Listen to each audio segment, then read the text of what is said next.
In this video, I'll show you how to take a list of items and turn it into a comma separated value list. So let's say, for example, we have these invoice numbers and they're tied to these items, but we don't want these all on separate rows. This is invoice number 1011. We want to have it where we have item 14, 17, 15, 18 all in one cell.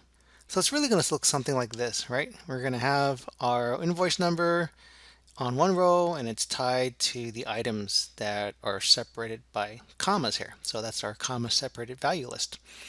Now this is actually pretty easy now to create using a program or a feature in Excel called Power Query. And this is available natively in Excel 2016, but if you have Excel 2013 or 2010, you're going to have to download it from Microsoft.com and enable it. But since this is Excel 2016, it's available right here under the Data tab and under the Get and Transform group. Now I have my range of data here, and I'm going to select from table, and what it's going to do is it's automatically going to create this range of data, turn it into a table format. You can see that the Create Table windows come up. My table does have headers. It's the first row. Click OK, and it's going to make that table, and it's going to bring it into the Power Query editor.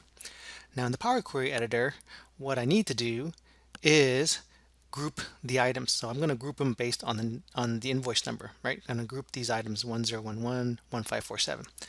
So here I'm going to click the group by command, and it's going to come up a window and it's going to ask me what I want to group by. I want to group by the invoice number, and the new column name is going to create a new column here. So I'm just going to call it list. We can change it. We don't really need to have any specific name. I'll just call it list. And for the operation, I just want all rows from that column, or from that to put into that column.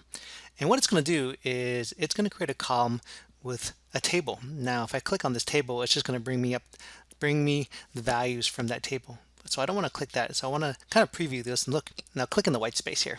You can see at the bottom, really what it's done, it's given me that table of this grouping of 1011 and all the items here.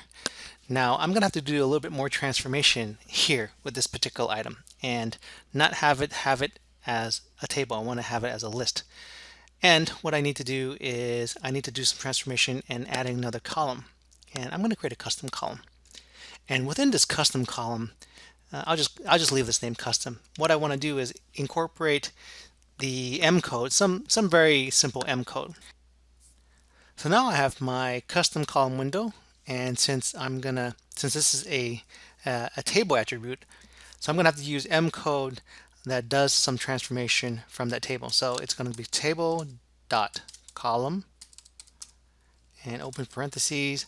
I want to take the column out of there, available column out of there, and I'm gonna take the item number, right?